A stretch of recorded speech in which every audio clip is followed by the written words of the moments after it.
So welcome to Dennis Deep Cuts. Today I'm here with my friend Brian Baker. And hello. Hi. Yes.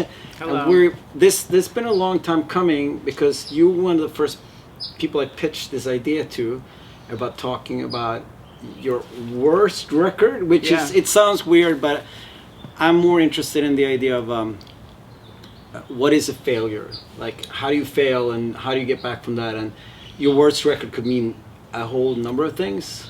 Yeah, and also fail can be you failed, not whether it's a commercial success or it's about whether what you were trying to make didn't work out. Yeah, which could, I mean, there's, I think also, I mean, you have the commercial or what you try to do, but also you have, sometimes it's, wrong place, wrong time. You have the management might fuck you over, or there are all these different parameters to what constitutes a failure. And I want to dig into that because I think that a lot of times when we talk about music, we want to talk about like the success story, know. So today we're gonna dig into and you picked this record. Which one did I pick? You picked the Doggy Style record. So we're gonna talk about the Doggy Style record, and usually I would have it displayed right here, but since we're touring and we're in Long Beach right now, and one component of that record is the inexcusable clip art cover. So to have the cover would actually really reinforce this as I mean, it's going to pop up here in some sort of as something of a low light. Yeah. So tell me. So first of all, set the stage. Like, this is 1986, 1987. Well, you'd have to tell me. I think it's 87. I think the record came out in 87. I think it came out in 87. Yeah. Okay. So where are you in life? You two Dag Nasty records in the books? We have, my recollection, of course, is going to be, flimsy at best, and easily refuted. That did not happen. But to the best of my recollection, what had happened is that Dag Nasty had, we had Done Can I Say, and we had toured with the Descendants with Peter Kortner singing, because Dave quit the band before we could actually go play any shows. Yeah, it's kind of a bummer. It was inconvenient, but these things, God has a way of. Anyway, and we had Doug Carrion was leaving the Descendants. Yes. And we decided to join forces, and ostensibly, the idea was to kind of table Dag Nasty for a little bit, and I was going to move to California. And this was in 1986. Yes. And I moved to California, and I lived in Doug's basement of his mom's house. And at the time, I don't think it was really, I think, of me escaping D.C. It was about moving to California. For anyone who's done this, that first few months is just unbelievable that you're in a place with, and it was a storybook, It was perfect temperature. We lived in Hermosa Beach. We lived 3 blocks from the Strand. And I think we kind of, my recollection is that we still had this Dag Nasty as a component, but we were going to shop around and see what else we could do. Yeah. And that put us together. And this was, I think Doug kind of built this whole thing because I didn't really have a preference either way. I just wanted to be in California. Yeah. And Doug and Brad Xavier and Lou Gaez, who were in Doggy Style, I guess original members of Doggy Style, the original singer and drummer, wanted to do a new project as well. And I think at this time there was some rift in the Doggy Style camp. Because there was, at this juncture, there are 2 Doggy Styles. I think, I don't know if there's 2 Doggy Styles because Lou and Brad decided to work with Doug and I. I don't know. Yeah. But what we did is that we put together a band that was kind of Doug and Brad's vision, and this is 1986, and these guys were very into the Chili Peppers. Yeah. And in 86, the Chili Peppers were certainly not obscure, but they were still a California local band. For sure. It was not. It hadn't turned into what it's become, and everyone loved Flea, because he was such a nice dude. And so I wasn't really particularly. I wasn't trying to be. I was really just. I want to stay in California. These guys are writing these songs that are kind of, have that sort of flavor to them. Yes. And I was the guitar player. Yeah. And but so Doggy because this is let me important. Yeah. At this point, the band was called Doggy Rock. All right. Which is if you can think of a worse name. Well, Doggy Style is a bad name. It's a bad name, but at least Doggy Rock is. At least it's lewd. Yeah. You know? but I mean, I'll put that point because they have 2 records out before that. Yeah. There are kind of punk rock, skate punk, or whatever you want to call it. Right. So there's a little bit of a shift in what they're trying to do as well. I think what was happening is they were trying, as so many do, they were trying to marshal their punk cred forces and create something new and not punk and be successful at it. And having done that a number of times, I understand that it doesn't work. But it doesn't work. Maybe a couple times someone's crawled out of the pit and managed to do it. What about? Because I mean, they have this vision. They're like they want to be like Red Hot Chili Peppers, like funk, punk, whatever you want to call it. And I guess the singer then went on afterwards to have like a rap career. They did great. Yeah. No, Lou and Brad. They went on to be really successful. Cottonmouth Kings. Yeah. Which is what they did after Doggy Rock. Doggy Rock? Yeah, because it wasn't called Doggy Style at any point that I was in the band. All right. It was always Doggy Rock.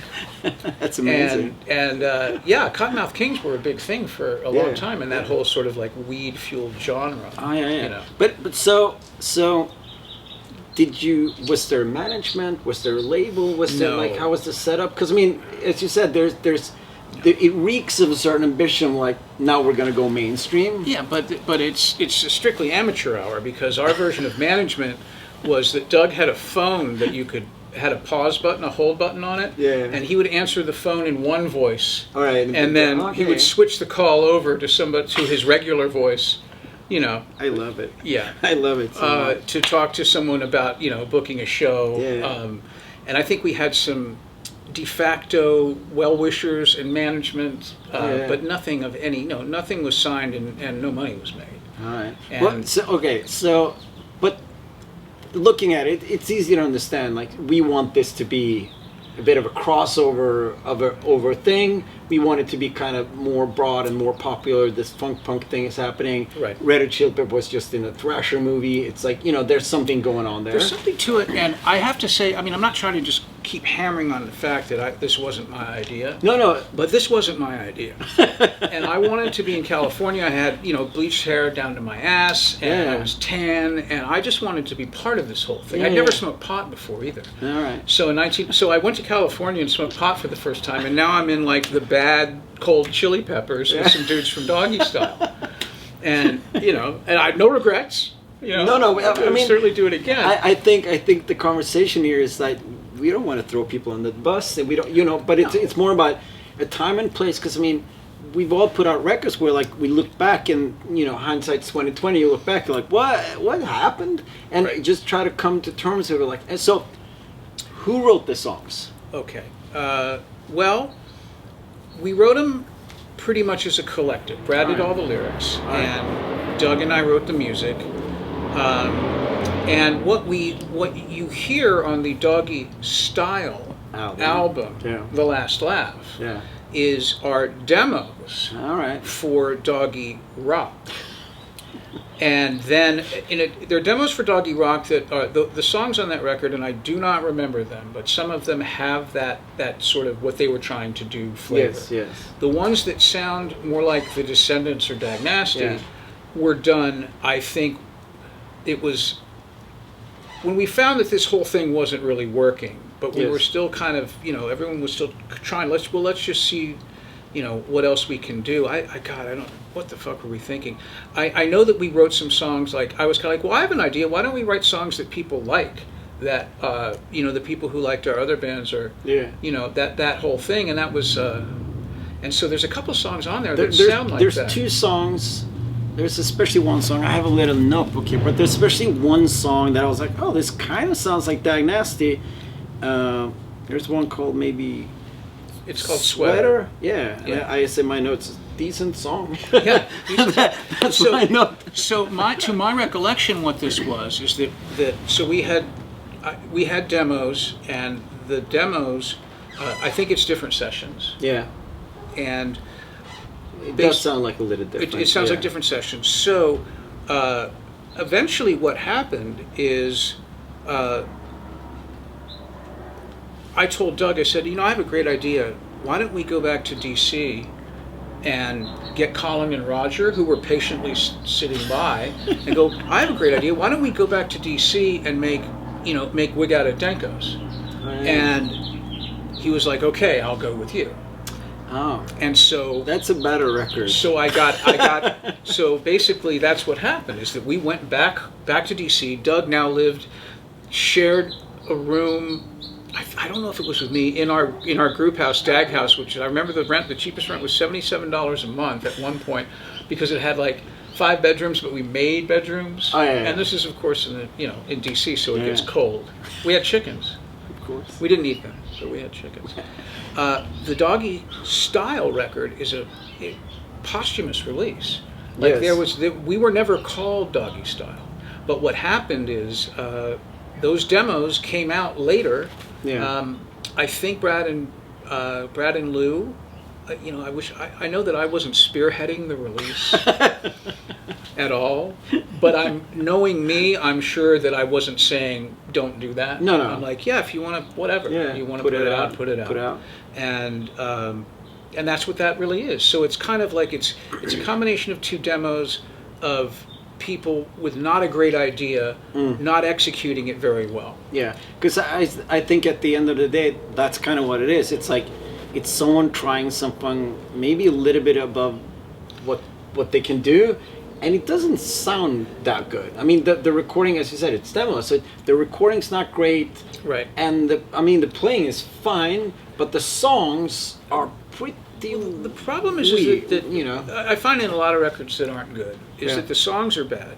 Yes. And that the recording hurts the bad songs because it's bad. Yeah. And then the people who are performing aren't really doing what they're masquerading as what this band wants to be, and you can hear the lack of passion and conviction.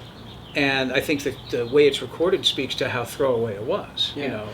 So how long were you out in LA? A couple of months? No, I was out there. I wish I could remember specifically. Yeah, let's say I was out there for 6 months. All right. Then we moved back to DC. Yeah. And then we moved back to LA. Right. After, so because Field Day was done in LA. Oh, okay. Was done at the beach. Yeah, of course, yeah. Right.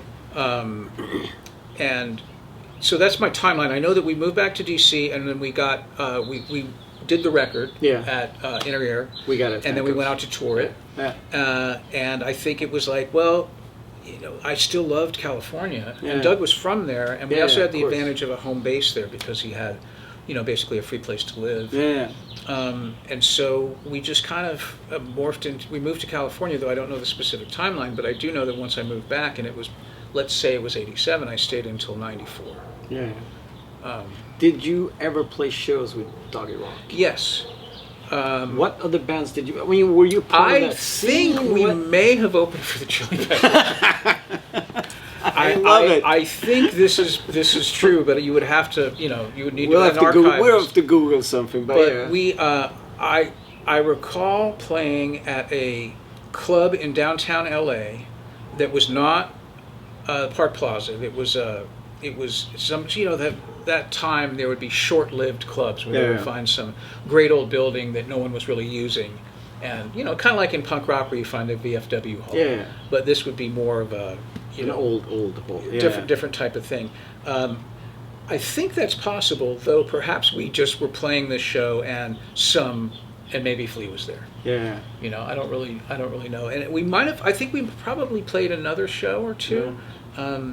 But very limited amount of shows with that band. I really don't. Do you know? Did I mention this was the first time I smoked pot? So you can imagine that all of this information, of all the information, this is the least retained because it was right when the beginning of this. When the drugs started kicking in. Yeah, once I became a professional drug addict, I remember a lot of that stuff because I struck a balance. But do you know, when they released it as Doggy Style, do you know if they played shows on that record? I don't think so. All right. I don't think so. I think also perhaps the Doggy Style split with the Doggy Style, the other members doing the Doggy Style record that looked like the Led Zeppelin 2 cover. Yeah. Maybe that has something to do with Brad and Lou going, well, no, we're Doggy Style, because, you know, because they started it, and he was the singer.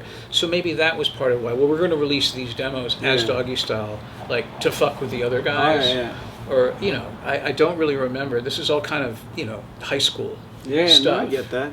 Anyway, so it's a really unsuccessful record. It is it's a document of time. Yeah. And I certainly had fun while I was doing it. Yeah. But it was out of my element. I mean, because sometimes you don't have fun doing it, and then the record turns out kind of good. You know, like I've done a couple of those records where it was like, this is horrible, and the record comes out and I was like, loves it. I'm like, yeah, you know. But I mean, I guess it's like, so what because I mean, this is still kind of early on at this point. In your career, you haven't released that many records when you went up to LA to do these. No, but I sessions. wasn't. Again, I'm not thinking of myself as a musician. I am young, and I have, you know, just want to hang out. I was really fortunate to have gone to the right high school. So I went to high school with the guy who's to play guitar in Minor Threat, and that's how I got in Minor Threat. And it was an after-school project, and it was awesome, and I was super into punk, and I, you know, it all dovetailed nicely. And then, you know, I played in other bands. I played in the Meatmen. I played in Government Issue. I played, you know, all these other things. But it was never like, we're going to take over the world, brothers. It was more like, I like playing guitar. And the same thing with this. And Dag Nasty, I didn't think of Dag Nasty as having any real lasting significance until years and years after it was broken up. The same with Minor Threat. No one really thought, you know, in 1985... that it would have the kind of this impact, lasting legacy. And so I was just kind of cruising around. I wanted to live in California. Then it was like, well, I don't want to be in this band. Let's go back and get the other guys. And then, it was. And of course when we brought Doug back, and then of course Roger didn't have a job. Oh yeah, of course. Which is hilarious because I love him so much, and you know we're very good friends now. But Dag Nasty was very good at like. You know, well, Doug's here. He was in the Descendants. I mean, what have you done? Well, I was in Dag Nasty until you kicked me out. You know, well, I'm sorry about that. The communication skills of young musicians, they're horrible. It was not intended to be anything. There was no mission statement. There was no idea of monetizing it other than being able to make enough money to sustain travel. Like, I want to go see Seattle, and this is how you get to go see Seattle. But there was no... it just wasn't a business in any sense of the word. Wow, that is...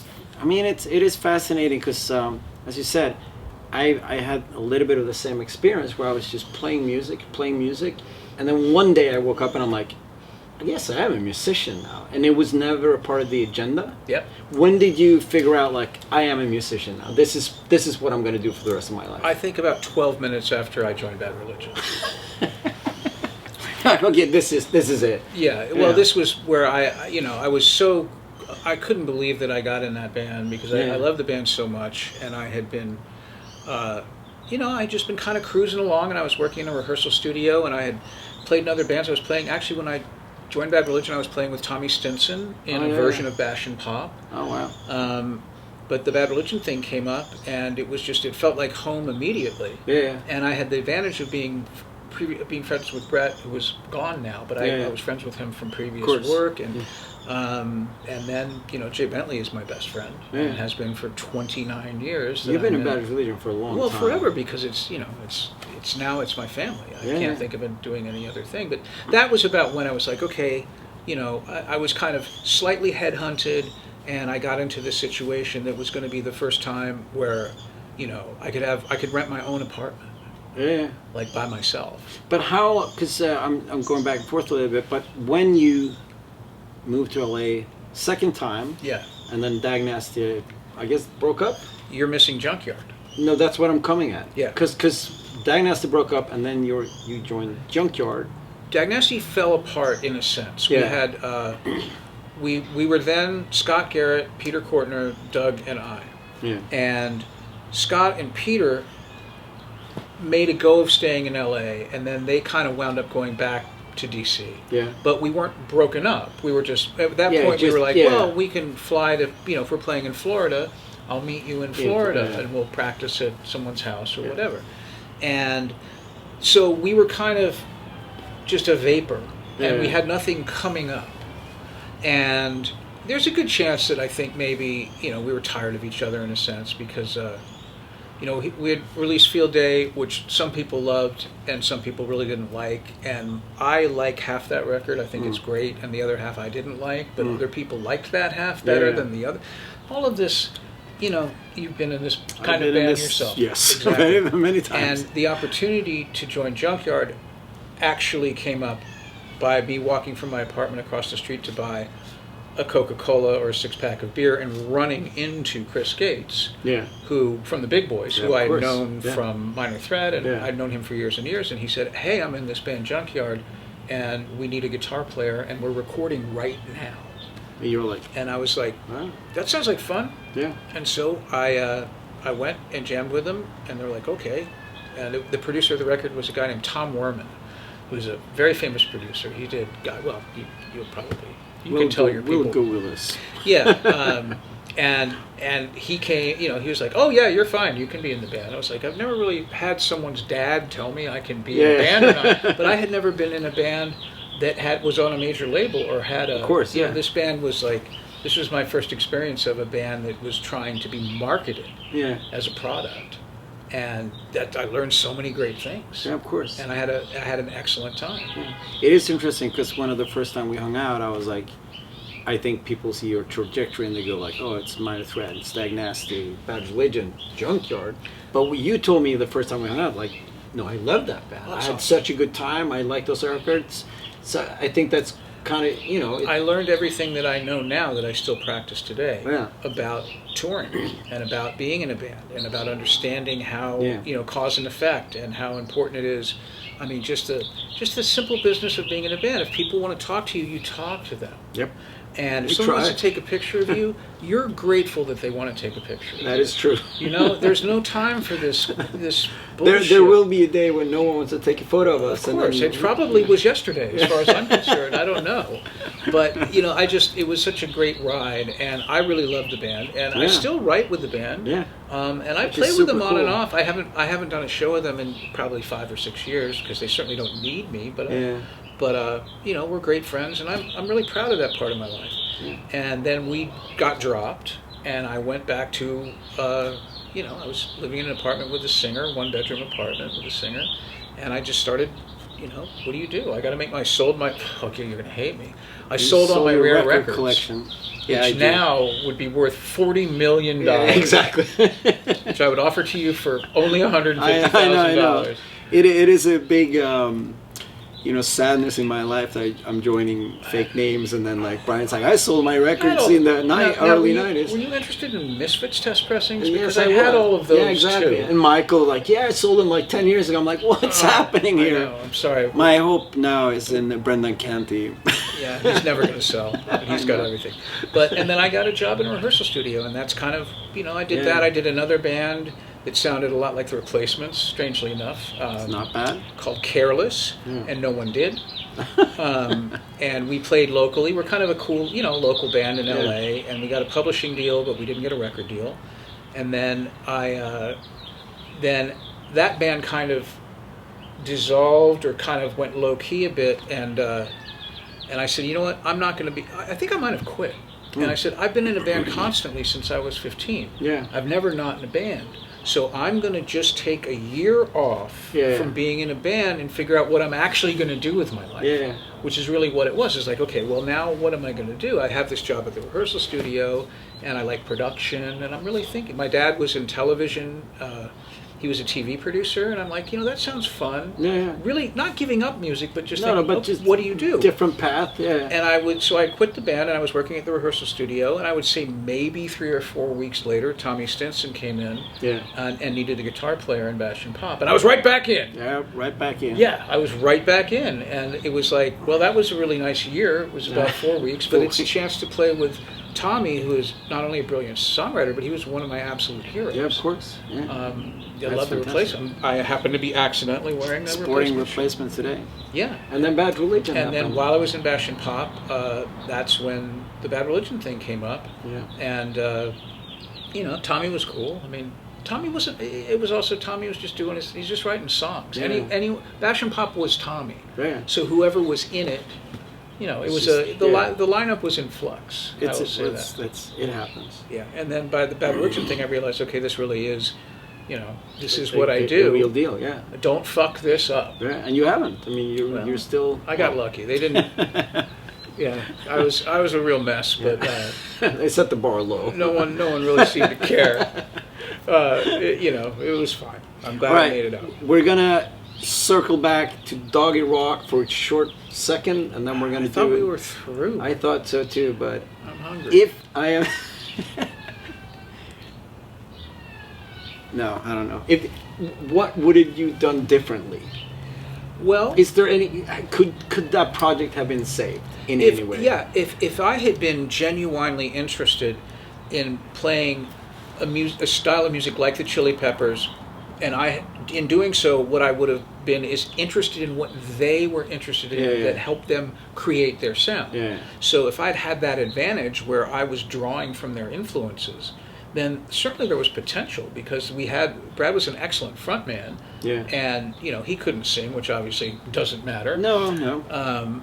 And yeah, it could have been cool. It just was not, I wasn't interested in that kind of music, and I was doing it because it was fun and I was loving the beach. Yeah. And the guys are hilarious. They're really fun dudes to be around, and we were just having a good time, and I'm 21 years old. It's true. Who knows what they're going to do with their life when they're 21? No, you didn't, and it was just it was a great time, but it was It was not, but it's interesting. Well, maybe we'll have to circle back to this another time, because it's as far as your musical output goes, I think I've heard everything you ever put out. Possibly.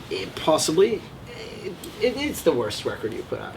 But maybe the experience was far from the worst experience. No, it is far from the worst experience. That's what I mean. So it's like there's all these different facets of what's the worst record. I mean, I'm sure we can talk about records where it's like the experience of putting the record out. It's how you qualify it. It's like, exactly. What's the worst thing that people listen to now? Yeah. Well, that record by far is the worst. It's but as an experience, I've had worse experiences making really great records. Yeah. So, which is interesting, because I mean, that's like if people just take things at face value, oh, this is horrible. It's had to be a horrible experience because it's not a great record. Well, but then we know these things. Those people aren't musicians. No, that is true, because they don't understand that you have to do this. Yeah. And I think it's like, even if you're early, you're 21 and you're learning. It is about like. It is a learning curve. It's like, what do you do when you do something that didn't turn out the way you wanted to? Like, how do you bounce back, and what do you do? I mean, it's so much a part of that whole process of what brought us here today. I mean, the main thing is that you do not stop. Yeah. You keep going, and you try to find and you identify what you're good at, and that was very easy for me. It's like, I really thought Dag Nasty I loved it, and I wrote most of the music, and it was really, I was like, there was nothing wrong with that. No. And I'm like, what I want to do is be satisfied. I want to write songs that I think are cool, and I want to go and take advantage of the fact that Dag Nasty had a following. So a couple hundred people would show up if we went to a city, and I loved that. I loved playing for people and there being that energy. Right? Why am I telling you? This is what you've done. We don't know this. This is what you've done with your life. So that attraction was so strong, and that this was just sort of a little detour to get a bong hit and some, some chips and salsa, but which is, you could do worse. Yeah, it could be a lot worse. It could be a lot worse. And it's all part of the story. So of course, I take full ownership, and I'm proud of the songs. There's a couple songs that are pretty good. Two songs that are especially glad about the friendship. Yeah. That the friendships that I had with those guys at that time. It was really an awesome experience. Yeah. One last question. Sure. The Respect cover. Brad X. Yeah, there's some woman singing, and it's pretty. It's not. I don't know if I don't remember. You might. Were you involved in that song? Well, no. There's a lot of things happened when I was already gone. There was some post-production. Yeah, there was some post-production. So I don't remember specifically. I don't remember who the woman was who was singing. All right. It was a friend of Brad's, and if the person is good, then I mean, is she doing a good job? I mean, with it's all right, but it's like the production and the way it's like kind of played doesn't do the song any justice. Well, here's a hint to musicians on the way up. Don't do a Aretha Franklin cover. No, that just... Yeah, file that under the Beatles. Yeah, just, very, there's some very, things that you're climbing a tree that you will never reach the top. But, you know... You live and you learn. You live and you learn. learn. I think that's the part of this conversation. You live and you learn. Yes. And here we are. I've learned a lot. Yeah. Yeah. Great. It's great to be here. Yeah, in Long Beach, California. Here we are. Playing a show tonight. It's been a good little run we got going on. Yeah. No, I have no complaints about what we're doing in our later years. It's awesome. The twilight years of rock and roll. Yeah, it's cool. All right. Thank you for watching. That is Deep Cuts. Thank you, Brian, for being my guest. And like, share, subscribe. You know that old stuff. And see you next time. Stay wild, my friends. Bye-bye.